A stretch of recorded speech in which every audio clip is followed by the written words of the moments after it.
என்ன காரணம் அது? எங்க அக்காவுக்கு ஜாதகத்துல தோஷம். ரொம்ப வருஷமா கல்யாணம் ஆகல. கடைசியா ஒரு நல்ல வரன் கிடைச்சது. அவங்க கண்டிஷன் என்னன்னா, அவங்க வீட்டு பொண்ணை நான் கட்டிக்கிட்டாதான் எங்க அக்கா கல்யாணம் சொல்லிட்டாங்க. எப்படி இருந்தாலும் அக்காவை கட்டி கொடுக்கலன்னா என் கல்யாணத்தை பத்தி யோசிக்க முடியாது. ஸோ நானும் ரேஷ்மியும் சேர்ந்து பிளான் பண்ணோம். இவ சொல்லிதான் நான் அவளை கல்யாணமே பண்ணிக்கிட்டேன். எனக்கு தான் அப்பப்போ இவர் அந்த வித்யாவை கொஞ்சறத பார்க்கும்போது பத்திக்கிட்டு எரியும்.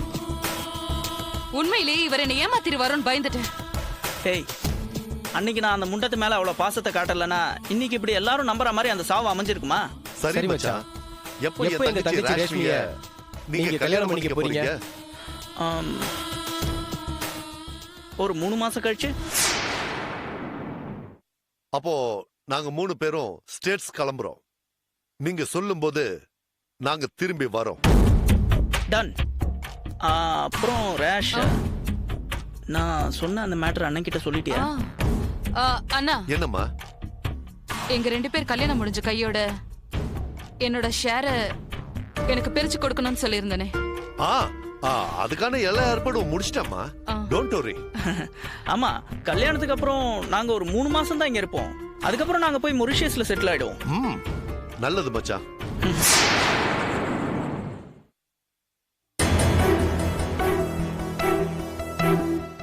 என்ன பண்ணணும்?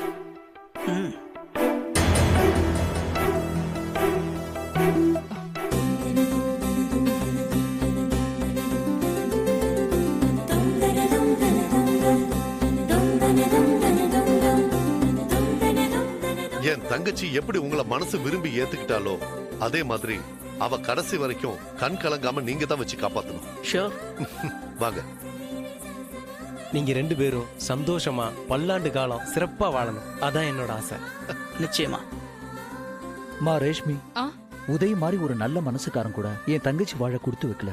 உன்னையே என் தங்கச்சி மாதிரி நினைச்சு சொல்றமா. இவரை பத்திரமா பாத்துக்கமா. கண்டிப்பா. வித்யாவை உயிர்க்குயிரா விரும்பி கல்யாணம் பண்ணிக்கிட்டவன் மறுபடியும் ஒரு பொண்ணை மனசார ஏத்துக்குவானு ரொம்ப பயந்துட்டே இருந்தேன். நல்ல வேலையா என் தம்பிய காலேஜ் காலத்துல இருந்தே புரிஞ்சுக்கிட்ட நீ அவனை ஏத்துக்கிட்டதுல எனக்கு ரொம்ப சந்தோஷமா. தேங்க்ஸ். இன்னாருக்கு இன்னாருன்னு கடவுள் எழுதி வச்சிருக்காருன்னு சொல்லுவாங்க. என்ன பண்றது, உதயோட சேர்ந்து அதிர்ஷ்டத்தை அனுபவிக்கிற பாக்கியம் உனக்கு தாமா இருக்கு. சந்தோஷமா இருங்க. சார் யாருன்னு நீங்க சொல்லவே இல்லையே. சார் நம்ம பக்கத்து வீட்டுல இருக்காரு. இந்த வீட்டுல நடக்கிற எல்லா நல்லது கெட்டதுலயும் சாருக்கு பெரிய பங்கு இருக்கு. ரேஷ்மிக்கு வீட்டெல்லாம் சுத்தி காமிச்சிட்டு வந்துடுறேன். சரிப்பா, பா.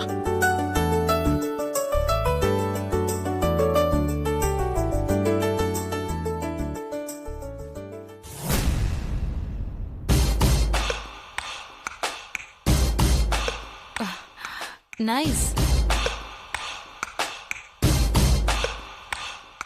இந்த ரூம்ல தான் இன்னும் கொஞ்ச நேரத்துல அலங்காரம் பண்ண போறாங்க.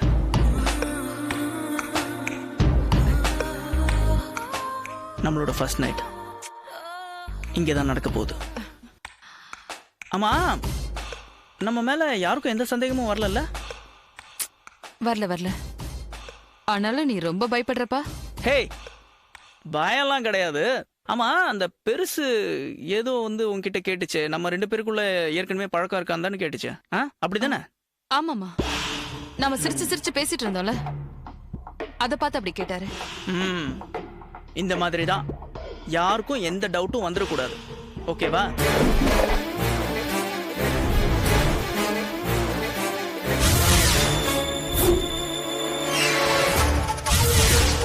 வீட்டுக்கு புதுசா கல்யாணம் பண்ணிட்டு வந்த பொண்ணு அடக்க ஒடுக்கமா இருக்கான்னு எல்லாரும் பேசணும். ஏன் அப்படி பேசணும்? இப்படி கேட்டா நான் என்ன பதில் சொல்லுவேன் ரேஷ்மி? அக்கம் பக்கத்துல 4 பேர் அனுசரிச்சு போகணும். எதுக்காக அனுசரிக்கணும்? நல்லது கெட்டதுன்னா 4 பேர் இருக்கணுமா? இப்போ நம்மளோட இந்த ஃபர்ஸ்ட் நைட் ரூம் அலங்கரிக்கிறதுக்கு கூட அக்கம் பக்கத்துல இருந்து ஒரு 4 பேர் வராங்க. அவங்க கூடலாம் அப்படியே அனுசரிச்சு பழகிக்கன்னு சொல்றேன். பக்கத்து வீட்டுக்காரங்க எதுக்கு வந்து நாம படுக்க போற பெட் அலங்காரம் பண்ணணும்? டெக்கரேட்டர்ஸ் கூப்பிட்டா அவங்களே 5 நிமிஷத்துல வந்து பண்ணிட்டு போயிடுவாங்க.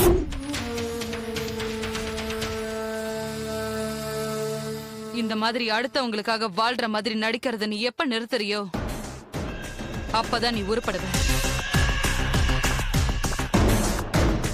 அக்கா லைஃப் நல்லா இருக்கணுங்கிறதுக்காக தான் அந்த வித்யாவை நான் கல்யாணம் பண்ணிக்கிட்டேன்னு சொன்னியே. உன்னையே நம்பி உனக்காகவே காத்துக்கிட்டு இருக்கிற என்ன பத்தியும் அதே மாதிரி நீ யோசிச்சிருக்கணும் தானே? ஏய், இப்ப ஏன் நீ இதெல்லாம் பேசுற? இல்ல, அடுத்தவங்க ஃபீலிங்ஸ் ரொம்ப புரிஞ்சு நடந்துக்கிறவங்க மாதிரி பேசுறியே. முதல்ல முதுக நீ கவனின்னு சொல்றேன். நீ இப்படி எல்லாம் பேசுவேன்னு நான் கொஞ்சம் கூட எதிர்பார்க்கவே இல்லை தெரியுமா?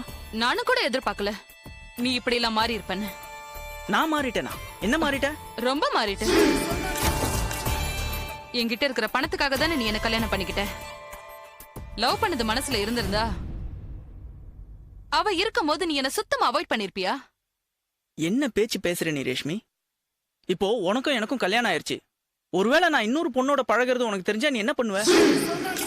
என்னடா சொன்ன?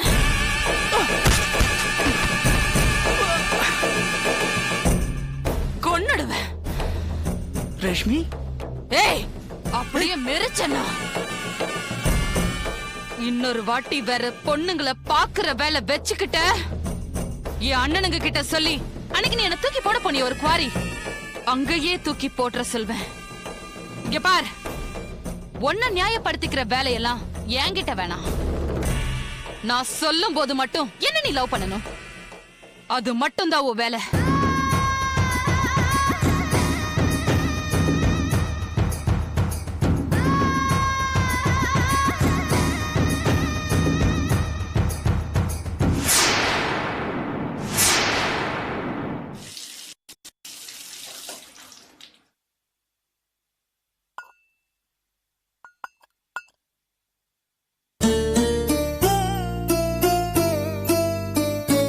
தம்பி,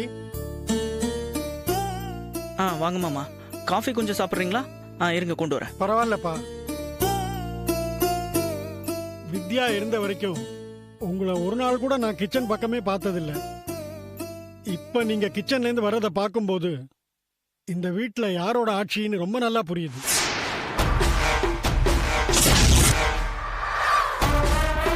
ஆமா, நேத்து ராத்திரி கூட ஹோட்டல்ல பார்சல் எடுத்து தான் சாப்பிட்டீங்க போல இருக்கு.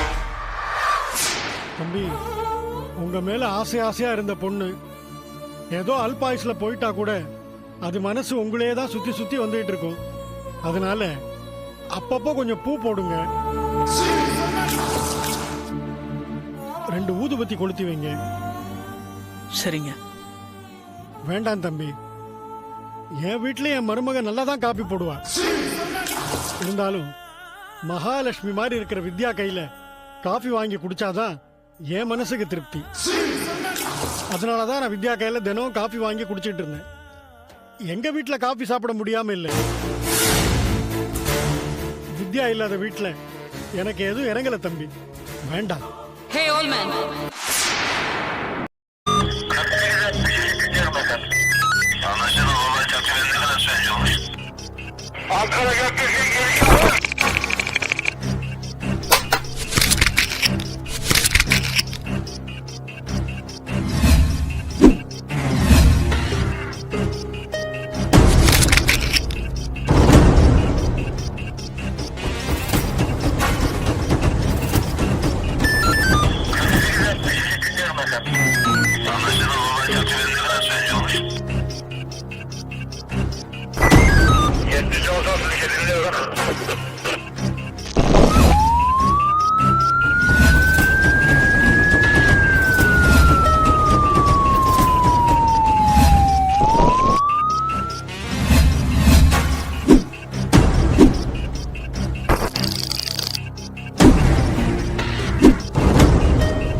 Yeah, we don't want to do anything to scare your children. That's the last thing we want to do. We don't want to scare anybody.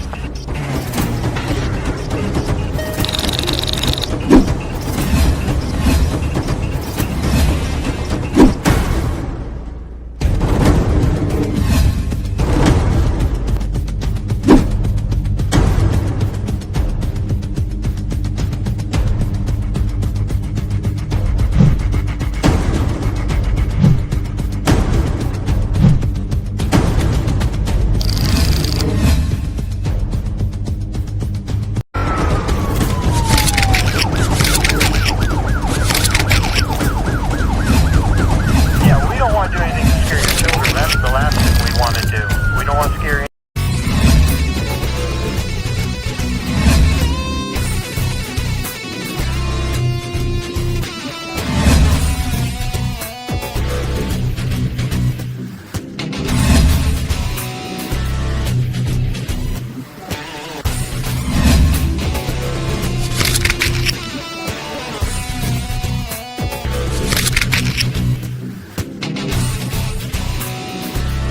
If you enjoyed this video, kindly like, share, comment, and for further our interesting videos, subscribe our channel below.